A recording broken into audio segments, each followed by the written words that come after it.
smiled and said, just one more night. A kiss of calm, a rush so sweet.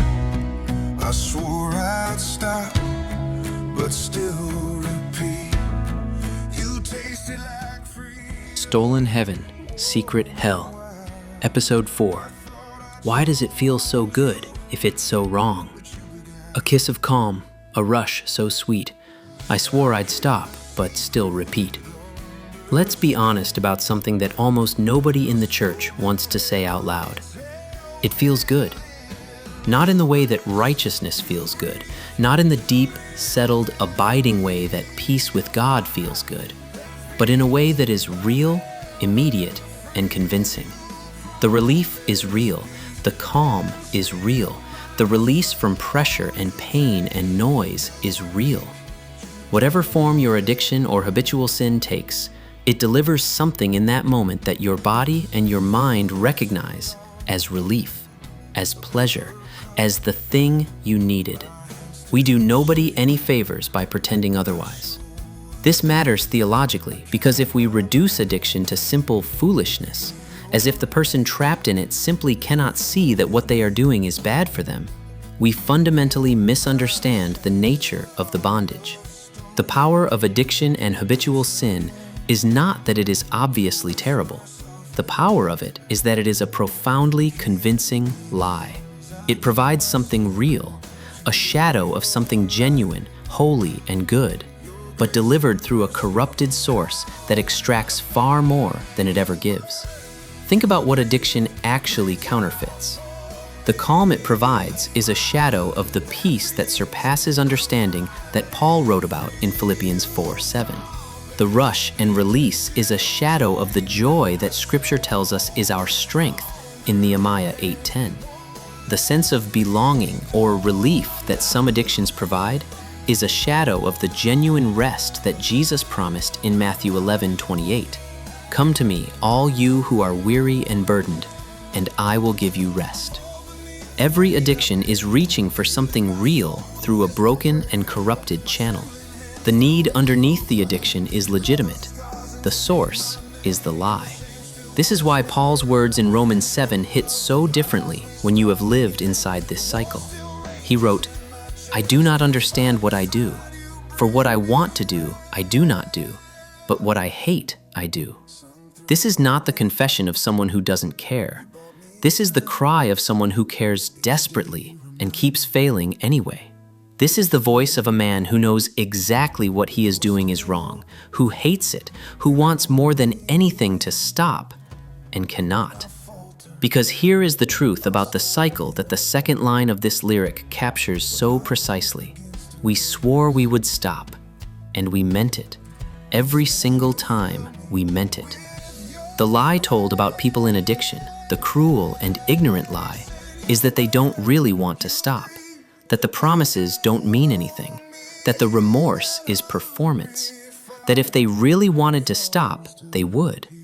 But those of us who have been inside it know the truth.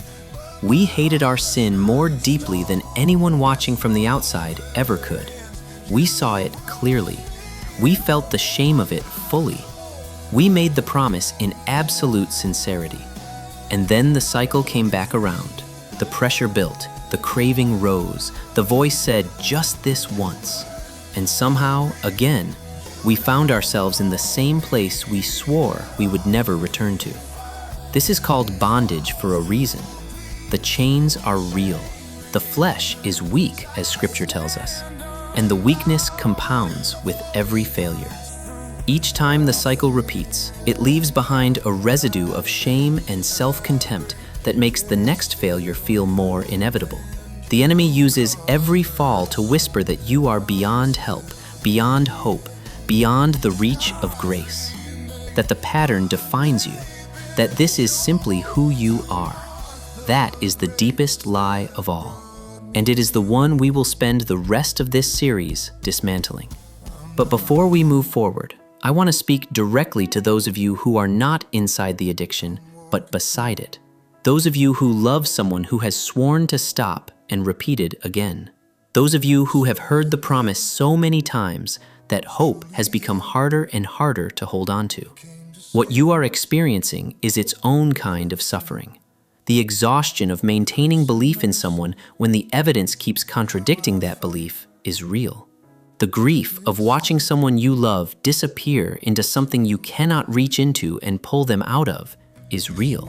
The helplessness of knowing that you cannot fix this, cannot force recovery, cannot love them into freedom, that is a particular kind of pain that is rarely acknowledged and almost never adequately understood. But here is what I want you to hear. Your presence matters, even when it doesn't seem to.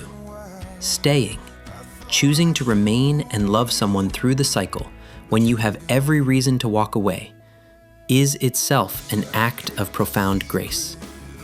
Sometimes the most important thing you can do for someone in addiction is simply be the person who still believes in them when they have stopped believing in themselves. Be the voice that says, "I love you. It is going to be okay. You can make it."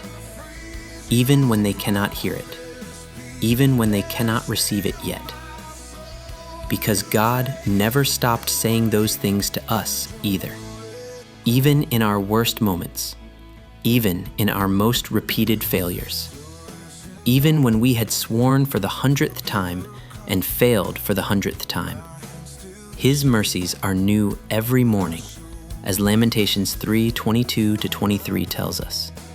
Not new after we have earned them back. Not new once we have gone long enough without failing. New every morning, regardless. That is the grace this cycle cannot defeat. Reflection. For those inside the cycle, when did you first realize that the thing you were reaching for was a counterfeit of something real and good? What was it actually trying to give you? For those beside someone in the cycle, what has loving someone through addiction taught you about the nature of grace?